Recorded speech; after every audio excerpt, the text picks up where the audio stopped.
Hello. तो जय हिंद, वंदे मातरम सभी को। आज का जो टॉपिक है वो है प्रॉपर्टी ऑफ आयनिक कंपाउंड। तो लास्ट वीडियो में हमने डिस्कस किया था कि आयनिक कंपाउंड होता क्या है। एक बार फिर से हम देख लेते हैं आयनिक कंपाउंड के बारे में। आयनिक कंपाउंड्स, जैसा कि हमने बताया था कि आयनिक कंपाउंड वो होता है जो आयन से मिलकर बने होते हैं, मतलब कैटायंस और एनायंस। आयंस जो होता है वो दो टाइप्स हमने बताया, डिस्कस किया था। एक होता है कैटायंस और दूसरा होता है एनायन।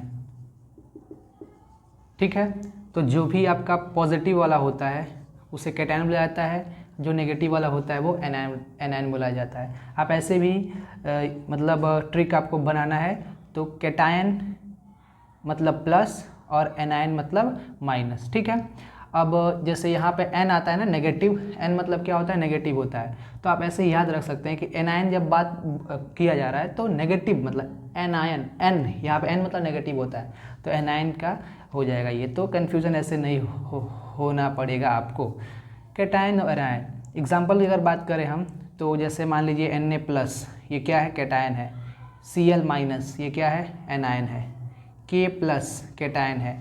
I माइनस क्या है, एनायन है। तो ये होते हैं कैटायन और एनायन, और इनके मिलन से, ठीक है ना, इनके मिलने से जो कंपाउंड बनता है उसे हम क्या बोलते हैं, आयनिक कंपाउंड बोलते हैं। एग्जाम्पल में अगर बात करें आयनिक कंपाउंड का एग्जाम्पल अगर हम लें, एग्जाम्पल ऑफ आयनिक कंपाउंड, तो क्या हो जाएगा, NaCl। लास्ट वीडियो में हमने डिटेल में समझा था कि NaCl कैसे बन रहा है। ठीक है, कैसे कोई मेटल और नॉन मेटल कैसे रिएक्शन कर रहे हैं। तो आपको डाउट है तो पिछले लास्ट वीडियो में आप देख सकते हैं कि कैसे NaCl रिएक्शन कर रहा है नॉन मेटल का। ठीक है, आज हम इसकी प्रॉपर्टी पढ़ने वाले हैं। ठीक है ना, प्रॉपर्टी ऑफ आयनिक कंपाउंड,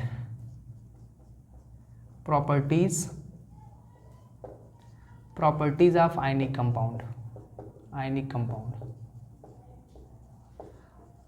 ठीक है ना, तो पहले प्रॉपर्टी का मतलब क्या हम पढ़ने वाले इसमें ये ध्यान दीजिए कि जैसे आपने कोई भी आयनिक कंपाउंड लिया, एग्जांपल में आपने लिया सोडियम, NaCl, सोडियम क्लोराइड। घर पे आपके जो नमक है उसकी हम बात कर रहे हैं। तो आप उसको इमेजिन कीजिए, दिमाग में उसको इमेजिन कीजिए कि उसकी क्या क्या प्रॉपर्टी आपको दिखता है। तो आपको प्रॉपर्टी पहले तो ये दिख रहा है, फिजिकल प्रॉपर्टी अगर हम बात करें तो फिजिकल प्रॉपर्टी में उसका फिजिकल नेचर कैसा है। तो अगर हमारे घर में जो नमक है वो, पहली बात तो वो क्रिस्टल नेचर में होता है। क्रिस्टल नेचर का मतलब कि वो एक सॉलिड फॉर्म में होता है। दूसरा हमको ये देखने को मिलता है वो कि बहुत हार्ड होता है वो। ठीक है, तीसरा हमको ये देखने को मिलता है कि जैसे हम उसको किसी चीज़ से मारते हैं, मतलब तोड़ते हैं, तो ब्रिटल नेचर में क्या होता है, आसानी से टूट जाता है। तो फिजिकल नेचर में हम ये बोल सकते हैं कि आयनिक कंपाउंड जो होता है वो ब्रिटल नेचर होता है, मतलब एक बार मारेंगे तो टूट जाएगा। फिर वो हार्ड होता है और क्रिस्टलाइन नेचर में होता है। ठीक है, फिर आपकी मेल्टिंग और बॉइलिंग पॉइंट की अगर बात करें तो मेल्टिंग पॉइंट और बॉइलिंग पॉइंट इसका बहुत ही ज़्यादा होता है। ठीक है, जैसे आपके घर में जो नमक है, आपने देखा होगा कि नमक जो है, अगर आपने कभी कभी क्या है, हम कोई भूजा बनाते हैं ना, तो नमक में क्या करते हैं, उसको उबाल देते हैं। ठीक है, नमक के साथ।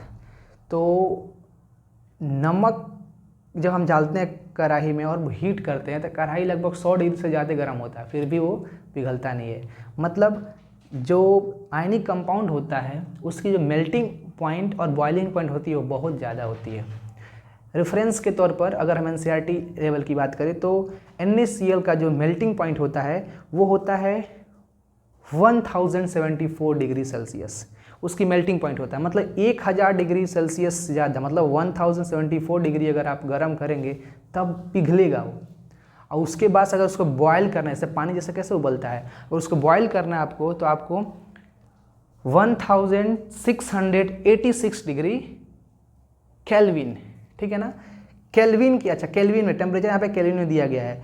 1074 डिग्री केल्विन में उसको हीट करेंगे तो मेल्ट होगा, और 1686 को पर और हीट करेंगे तो क्या होगा, वो बॉयल करना शुरू हो जाएगा। तो सोचिए कितना ज़्यादा उसकी मेल्टिंग पॉइंट होता है और बॉइलिंग पॉइंट होता है।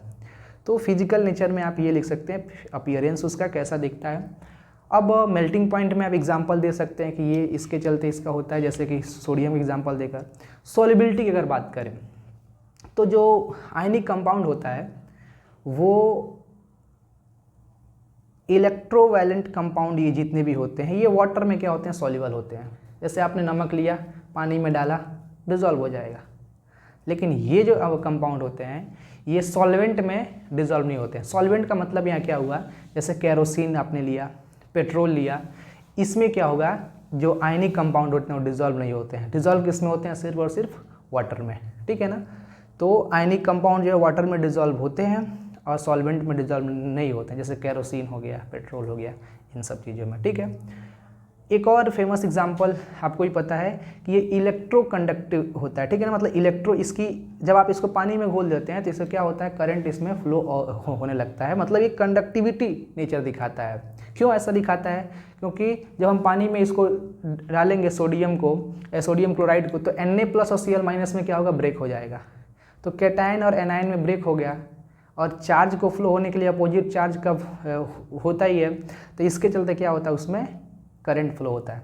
तो एक है कि ये good conductor of electricity show करता है, कब, जब वो मोल्टेन स्टेट में होता है तब, ठीक है। पानी में अगर आप इसको करते हैं तो हम लिख लेते हैं इसकी फिजिकल प्रॉपर्टी की अगर बात करें तो पहला जो इसकी प्रॉपर्टी है वो फिजिकल नेचर की हम बात करते हैं। फिजिकल नेचर, तो फिजिकल नेचर में आप एग्जांपल में लिख सकते हैं कि ये कंपाउंड जो होता है वो सॉलिड नेचर में होता है। पहला सॉलिड होता है, हार्ड होता है, ठीक है, सॉलिड हार्ड होता है। और ये जो होता है ये आखिर में सॉलिड और हार्ड जो है इसका रीज़न क्या है, ठीक है। अगर आपको रीज़न के अगर इसका समझना है तो बहुत ही स्ट्रॉन्ग इसमें क्या होता है, फोर्स ऑफ अट्रैक्शन होता है, स्ट्रॉन्ग फोर्स ऑफ अट्रैक्शन, ठीक है।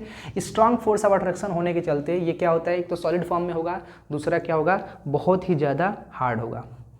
और जो अभी हमने डिस्कस किया कि ये ब्रिटल नेचर भी शो करता है, ब्रिटल नेचर शो करेगा। ब्रिटल नेचर में आपको पता है कि क्या होगा, जैसे ही उसको हम तोड़ेंगे, किसी चीज़ से हिट करेंगे, क्या हो जाएगा, ब्रेक कर जाएगा, ठीक है। तो ये स्ट्रॉन्ग फोर्स ऑफ अट्रैक्शन जो है वो क्यों है, ये जो बात है ये क्यों है, क्योंकि ये इलेक्ट्रोस्टैटिक फोर्स के चलते है। इलेक्ट्रोस्टैटिक फोर्स में क्या होता है, जैसे हमने डिस्कस किया था एनायन और कैटायन के बारे में, तो जब ये हमने बॉन्डिंग पढ़ा था इसमें, तो Na+ हो गया और Cl- हो गया, इन दोनों के बीच में जो फोर्स लग रहा है वो बहुत ही स्ट्रॉन्ग बॉन्डिंग होता है, बहुत ही स्ट्रॉन्ग होता है, ठीक है ना। इसके चलते क्या है, ये हार्ड होता है और सॉलिड होता है, ठीक है, ब्रिटल नेचर होता है। दूसरा जो है इसकी प्रॉपर्टी वो मेल्टिंग पॉइंट और बॉइलिंग पॉइंट है, ठीक है। Melting point and boiling point. तो अभी जैसे मैंने आपको बताया कि मेल्टिंग और बॉइलिंग पॉइंट जो होता है वेरी हाई होता है, बहुत ही ज़्यादा हाई होता है। एग्जाम्पल के तौर पे अगर हम बात करें तो NaCl की अगर बात करते हैं हम, सोडियम क्लोराइड की जो मेल्टिंग पॉइंट होती है, केल्विन में हम बात कर रहे हैं, वो मैंने डिस्कस किया, बोला अभी 1074 केल्विन होता है। और इसकी जो बॉइलिंग पॉइंट होती है वो केल्विन में कितना होती है, 1686 केल्विन होती है, ठीक है ना। सेल्सियस में ना देकर यहाँ पे केल्विन में बताया गया है। तो मेल्टिंग पॉइंट इसकी बहुत ज़्यादा हाई होती है, बॉइलिंग पॉइंट ज़्यादा हाई होती है। दूसरी प्रॉपर्टी में आप ये लिख सकते हैं आयनिक कंपाउंड की। तीसरी प्रॉपर्टी में जैसे मैंने सॉल्युबिलिटी की बात किया, तो इलेक्ट्रोवायलेंट कंपाउंड ये जैसे है अपना, ठीक है ना, NaCl जो है ये क्या है, इलेक्ट्रोवायलेंट कंपाउंड है। तीसरा में आप ये बोल सकते हैं कि सॉल्युबिलिटी जो होती है ये वाटर में सॉल्युबल होते हैं, वाटर सॉल्युबल होते हैं, ठीक है ना, but not soluble in solvent, not soluble in solvent. Solvent की जैसे बात करें तो कैरोसिन हो गया, ठीक है ना, इसमें क्या होगा, आपका कंपाउंड सॉल्युबल नहीं होता है, ठीक है। पेट्रोल हो गया, कैरोसिन हो गया, इस तरह। तीसरी जो है वो है, चौथी जो है वो है कंडक्टिविटी, ठीक है, कंडक्टिविटी। जैसे हम NaCl को जब पानी में हम डिज़ोल्व करते हैं तो वो उसमें करंट फ्लो होता है, मतलब मोल्टेन स्टेट में, पिघला हुआ स्टेट में, मोल्टेन मतलब क्या हुआ, पिघला हुआ स्टेट। मोल्टेन स्टेट में क्या करता है, it in molten state it conduct electricity, ठीक है ना। सॉलिड स्टेट में करंट फ्लो नहीं करेगा, जैसे आपका नमक है उसमें करंट नहीं फ्लो होगा सॉलिड फॉर्म में है तो, ठीक है।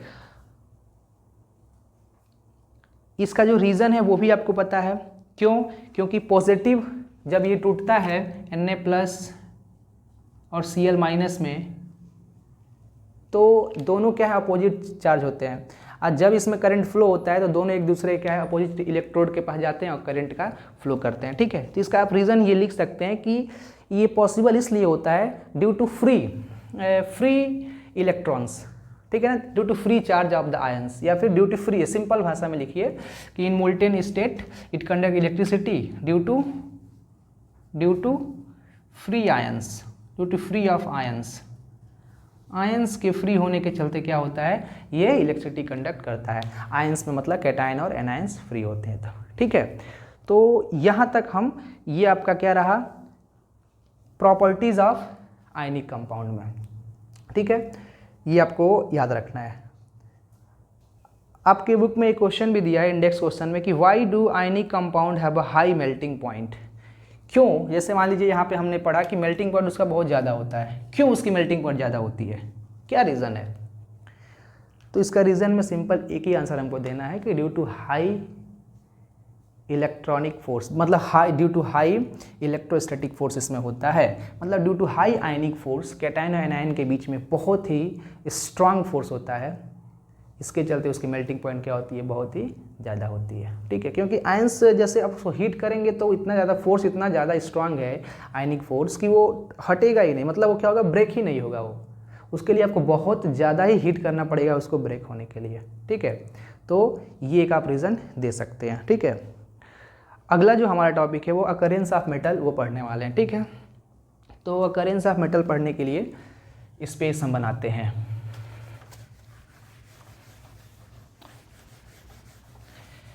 देखिए, अकरेंस ऑफ मेटल में एक बहुत ही इंपॉर्टेंट हम पॉइंट कवर करने वाले हैं। देखिए, आपको मालूम है कि मेटल जो होता है एक्चुअली में वो मिलता कहाँ से है, अकरेंस ऑफ मेटल की हम बात कर रहे हैं, ठीक है ना। तो जो मेटल होता है ये कहाँ से मिलता है, हमारे अर्थ क्रस्ट में से, पृथ्वी के अंदर जो भी हमारे मेटल होते हैं वो दबे हुए होते हैं, और वहीं से हमको क्या मिलता है, मेटल मिलता है। तो अकरेंस ऑफ मेटल आखिर में होगा कहाँ से, तो from earth crust, from earth crust से ये मिलता है, ठीक है। अब जो अर्थ क्रस्ट से हमको जो भी चीज़ मिलता है, जो भी सबस्टांस मिलता है, उसे हम क्या बोलते हैं, मिनरल बोलते हैं, ठीक है ना। दो सबस्टांस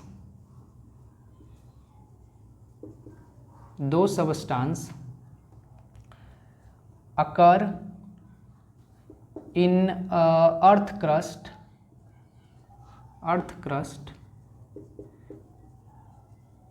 naturally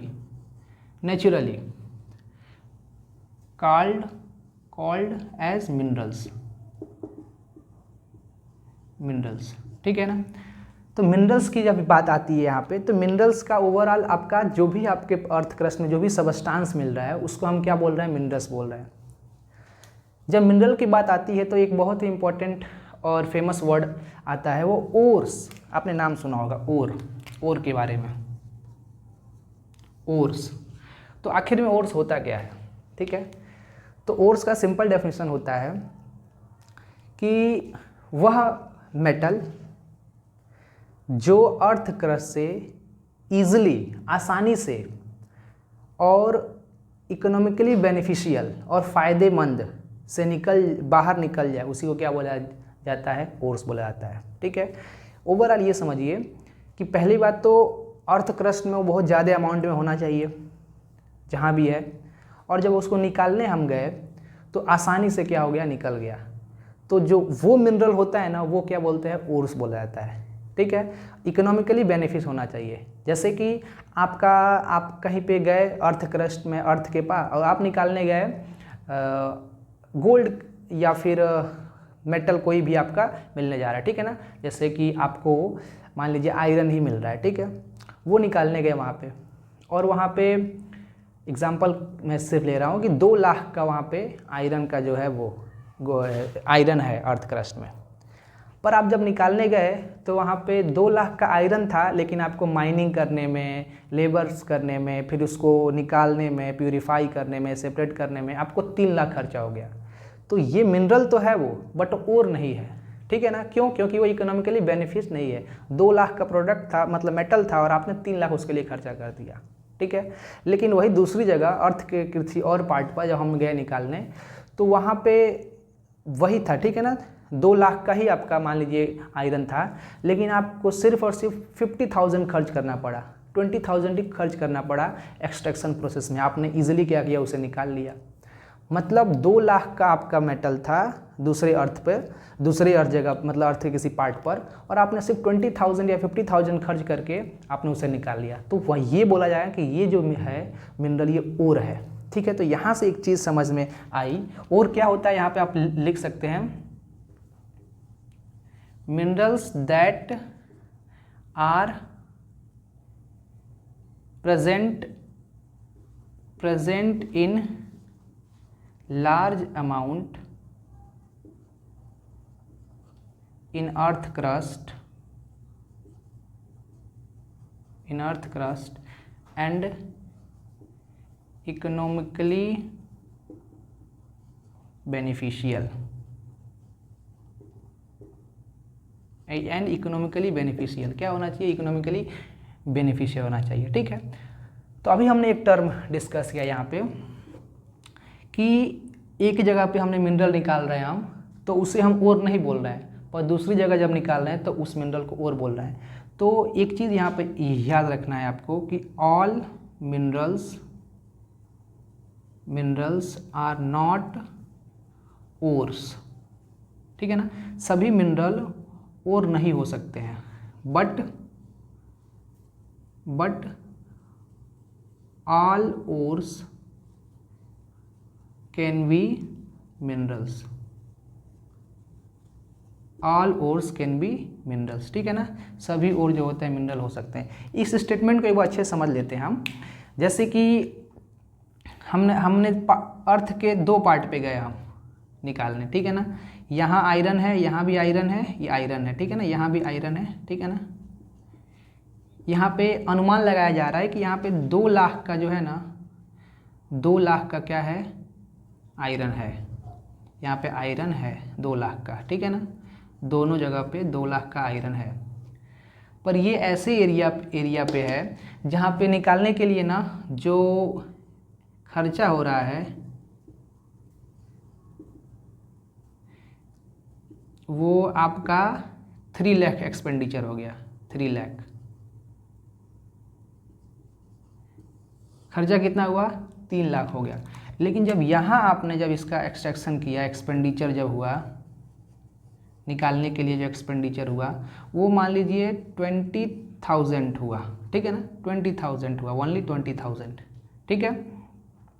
तो यहाँ पे जो हुआ, अब यहाँ पे समझ में आया हमको कि 3 लाख 2 लाख का हमारे पास आयरन था, वहाँ पे आयरन था, ठीक है ना, Fe था 2 लाख का प्रेजेंट था वहाँ पे। बट जब हमने उसको निकाला तो 3 लाख क्या हुआ, एक्सपेंडिचर हो गया। पर यहाँ पे आयरन जो था 2 लाख का यहाँ भी था, लेकिन जब उसको निकाला तो कितना, 20,000 जी खर्चा हुआ। तो इसको मैं और बोल रहा हूँ, क्यों बोल रहा हूँ, क्योंकि इकोनॉमिकली बेनिफिशियल है।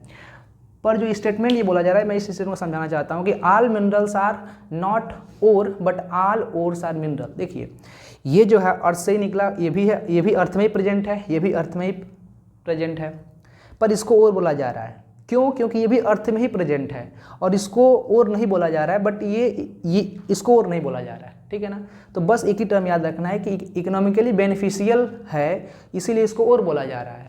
ये बेनिफिशियल नहीं है तो क्या इसको और नहीं बोला जा रहा है। लेकिन दोनों कहाँ से मिल तो रहे हैं, अर्थ में से ही।